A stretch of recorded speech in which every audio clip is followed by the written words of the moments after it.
Shooting Star, deal 1 damage to a minion and the minions next to it. So would you play this card without any spell power? It's like a Grievous Bite. It's not terrible, right? Except Mage doesn't struggle as much against tokens as Hunter does. Also, Mage has hero power, Aka Ping, and Hunter can use Grievous Bite to clear off minions you play Hunter's Mark on. So I would say you don't play this card unless you run spell damage. Celestial Emissary and Cosmic Anomaly, both new cards, give you spell damage, and they're both elementals. Yep, I think it makes sense. I think this card belongs to Elemental Mage archetype, and you probably also run those Cosmic Anomaly and Celestial Emissary in such deck. And you also run Arcane Missiles. Definitely a good card for the Elemental Mage. Elemental Mage right now, it can't really have a tempo swing, right? If you will play some Elemental Mage without adding extra cards from the newest expansion, oftentimes if you lose early game board, you lose the game. Because there's no way to come back. You don't run Flame Strike, even if you do, it's turn 7, too late, too slow. You don't run Dragon's Fury, very difficult to find the tempo, to stick the tempo back, and it's very easy to lose it. But if you run Shooting Star and spell damage elementals, it's very easy to clear the board if you're super far behind, and then get on the board decisively. So do you play this anywhere else outside of Elemental Mage? I don't think so. For the Aggro Mage, stat-wise, those cards aren't so great, and you can play them on curve. Like, your next spell this turn has +2 spell damage. If you play it on curve on turn 2, you just get a 2/1 elemental. It doesn't do anything else. So you want to be keeping this card until the time comes. And keeping the cards as a tempo mage, it's not good. You want to be dumping stuff, you want to be spending your mana burning the face, playing illness and whatever. You also buff only one spell, so like there's no even accumulative effect. Say you play illness later in game and you have Sorcerer's Apprentice on board, you can only buff one spell. I don't think it belongs to Aggro Mage. So only for the Elemental Mage. Big Spell Mage, you already have a good removal, so you don't need Shooting Star. Dragon's Fury just gives you good enough board clear early on. Yeah, so will Elemental Mage archetype be good? That's the question. It also seems like they're pushing Mountain Giant Mage archetype with Astral Rift and Research Project. Research Project sounds like a dumpster card for me, really. But it's interesting. Like, if you're giving your opponent cards, it means they are more likely to develop more into the board. And if so happens, you can just regain the board control with Emissary, Anomaly, Shooting Star. I think Elemental Mage can be good in new expansion.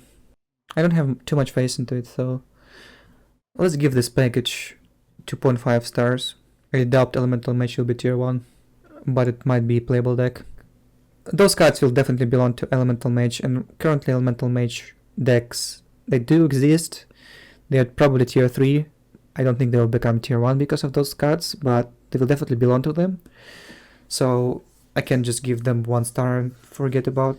Research Project. Each player draws 2 cards. So you spend 2 mana and a card. And it doesn't do anything, basically, right? Because effect is similar for you and for your opponent. Yeah, I don't know about that. Coldlight Oracle used to see some play in Mage. Okay, this can see play in Leyline OTK, right? You can do Research Project in there. Yeah, I can see it. Let's give it 1.5 star. Leyline Mage is just garbage. Should be quite useless for any other deck because you don't want to give your opponent cards. Like, you spend a card, your opponent doesn't spend a card. You draw 2, your opponent draw 2. And you spend 2 mana? I mean, it's a no. It's only like if you want Frost Nova and Blizzard and you have a set win condition, then you can consider putting this card in. Add 2 random minions to your hand, Astral Rift. So say you're on a coin. As an even luck, if you tap twice, you can get Giant on 3. If you play Astral Rift, you cannot. Random minions, they are pretty bad. I assume you can play this in Sorcerer's Apprentice Aggro Mage, but really? Like, you seek for tempo, random minions there normally don't give any tempo. I think it's not good. You can play Mountain Giant Mage. You cannot play this in a big spell mage, for obvious reasons. The spell is just not big enough. Elemental Mage. Elemental Mage needs tempo. Okay, I guess we found first 1-star card. Don't think this will see any play. Open the Way Gate, cast 6 spells that didn't start in your deck. Okay, it doesn't even work with quest. Meteorologist, Battle Cry. For each card in your hand, do 1 damage to random enemy. Okay, so you want hand size with this one? Let's compare it to Avenging Wrath. If you have 8 cards in your hand, you need to have 9 cards, and then you play this, and then you basically get Avenging Wrath, and you get a 3/3 on board. Like, Avenging Wrath, for the Paladin, it was fine. I don't think Mage is getting benefit of such cards, though. Like, turn 6, you want to, like, if you play a big spell Mage, you want to power up your Dragoncaller Elana. You want to play spells, you don't want to play minion. Like, a 3/3 body attached to a good spell. Like, it's not a good enough reason to run it, I don't think. Paladin was playing Avenging Wrath because Paladin has had some problems against tokens. Mage doesn't have such problems. Also equality. With Alneth though, like, you definitely don't play this card in Alneth deck. If you play Alneth, you want to be playing aggro. If you play aggro, if you don't draw Alneth, Meteorologist doesn't do anything. So if you play this in Alneth deck and you don't draw Alneth, you just have a useless card. It's not a good way to make your deck. In Elemental Mage, like if you're running Astral Reef for some reason, I don't know. Like, it just still seems very bad. It does work the same way as Avenging Wrath, so you can go face with it. If it was only damaging minions, I would consider playing this card, but I will just give it 1.5 stars so far, I would say. I don't think it will see any play. Unexpected results. 4 mana, summon 2 random 2-cast minions, improved by spell damage.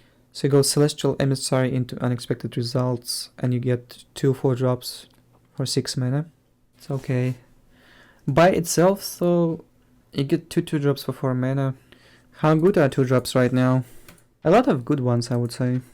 I definitely wouldn't play this card if it wasn't for spell damage part of it, right? So if I'm playing it, it has to belong to Elemental Mage, because I think only Elemental Mage will run spell damage. Does Elemental Mage need this card? I guess it also has synergy with Sorcerer's Apprentice. I don't know, do you want this package in Aggro Mage maybe? Because Unexpected Results makes more sense in Aggro Mage. If you run Sorcerer's Apprentice, spend this on 3 is pretty good. I don't know if you want those though, like Celestial Emissary just doesn't seem like a good card to play in Aggro Mage. And Shooting Star, it doesn't go face and it's not a minion. The good part about those cards, you can Arcane Missiles for 5, that's pretty good. And later, well, 2 damage burn is fine too. I don't think Burn Mage needs those cards right now. It might be the core of the deck post rotation though, but not yet. Like, I think just what we have right now is better. So I won't play this in aggro, and I don't think it's good enough to play it in elemental either. Like, it's not an elemental itself. If you don't have spell damage, summoning 2 2-cast minions is pretty bad. If you get Emissary into results in turn 6, you get 2 4-drops and 2 1, and you spend 2 cards. Random 4-drops, that can also be quite shitty. I don't think this card is worth running. I'll give it 1.5 stars. Astromancer, 7 mana 5/5 Battle Cry, summon a random minion with a cost equal to your hand size. I don't think Elemental Mage, the way I want to build it, will benefit from this card. So I assume it's just for the big spell mage. As a big spell mage, do you want this card? I think answer is yes, oftentimes, right? As a big spell mage, I normally don't have less than 7 cards, so you can expect to get 7-8 drop from it. And if so, it's a 7 mana 5/5 plus summon a random 8 drop for 7 mana. It's good. Can you afford it though? Sindragosa, Lichkin, they're pretty good too. Run an Alneth Mage. Again, it's not good in Alneth Mage, because if you don't get Alneth, this card is garbage. Maybe your hand size shouldn't be so big to justify running this card. Even if you just have a 5 cards in hand, it's still fine, right? Like, you get a 7 mana 5/5, and then you summon a random 5 drop. I don't know, guys, let's give it 2 stars, right? I don't want to think about it too much. It might be decent as a one-off in a big spell mage, or maybe Elemental Mage can benefit from it. It really will depend on how often you will have a big size as an Elemental Mage, and I just can't imagine the certain situations you will have as an Elemental Mage with current cards you have available.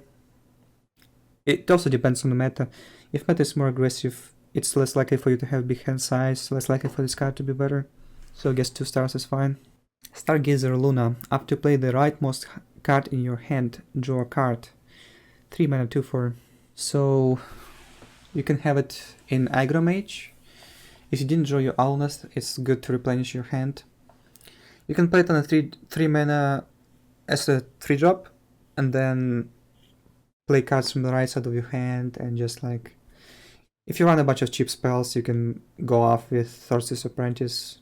You can use Luna's Pocket Galaxy if your deck is minion heavy. Just fill your board immediately. You draw a Luna, and then you just don't play it. Then you play Luna's Pocket Galaxy. Next turn you slam down the Luna, play the rightmost card, hope it's cheap, and then go off with your minions afterwards. Yeah, those 2 cards probably also belong to Elemental Mage archetype, right? Luna and Luna's Pocket Galaxy. I don't know about Aggro Mage, because 3 mana 2/4, it's pretty weak on turn 3, and benefit of it, draw new cards. Like, you want to be aggressive. Oftentimes you won't draw more than 1 card from it anyway. And 2/4, it just doesn't go face hard enough. I really don't want to spend my 3 mana playing a 2/4 minion, but maybe it's just good enough to play an Aggro Mage as well. Interesting minion. I'll give it 3.5 stars. Has a lot of implications in many decks. I don't think Mage will be like powerful enough to be a tier 2 or tier 1 still. Probably will be still very weak, but Stargazer Luna is a good card. Just because it belongs to so many archetypes, I think I'll give it 3.5. Luna's Pocket Galaxy, 7 mana, change the cost of minions in your deck to 1. Sounds good, but is it really so good? I wouldn't want to run this card in my Big Spell Mage. There are just not so many minions. You can spend 7 mana and then get discount on your Lichkin, but essentially you're paying 8 mana for the Lichkin one way or another. It's just very slow. You have to draw more than 1 minion to make it work. Where it can be useful is in a greedy minion-based mage. So maybe you can run it in Elemental. If you run Elemental Mage and you run a lot of Discover, you can use the cheap minions to discover more minions and just cycle into infinite value somehow. Using Stargazer Luna. Like, if you don't have a minion-based deck, you cannot use Stargazer Luna reliably enough, because you will eventually draw into a spell, and spell will not be discounted by Luna's Pocket Galaxy. So if you run Elemental minion-based deck, you can run both cards in the same deck. Outside of it, like, Luna just has more implications than Luna's Pocket Galaxy, I think. If you run Archmage deck, Archmage Malygos and Luna's Pocket Galaxy, how does it work? Let's say 50% of the time you can discount your Malygos, but then still you have to draw it, right? Like, you just play 7 mana and you do nothing, and then you get Malygos and maybe it works, right? Maybe you already drew it, and then you just can't play this card at all.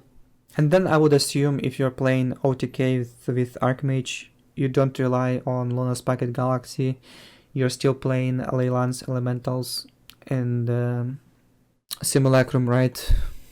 So you have all this garbage stuff in your deck anyway, just to make your stuff more consistent overall. I just don't think you make a combo using this card. I think it only belongs to Elemental Mage. And it only can work in Elemental Mage because of Cosmic Anomaly and Shooting Star. Those cards are just like, they're either minions or very cheap, so you can cycle them through Stargazer Luna after you play Luna's Pocket Galaxy to recover the tempo loss after you do nothing for 7 mana. I'll give this 2 stars. I'm not even sure it belongs to Elemental Mage, might just be unplayable.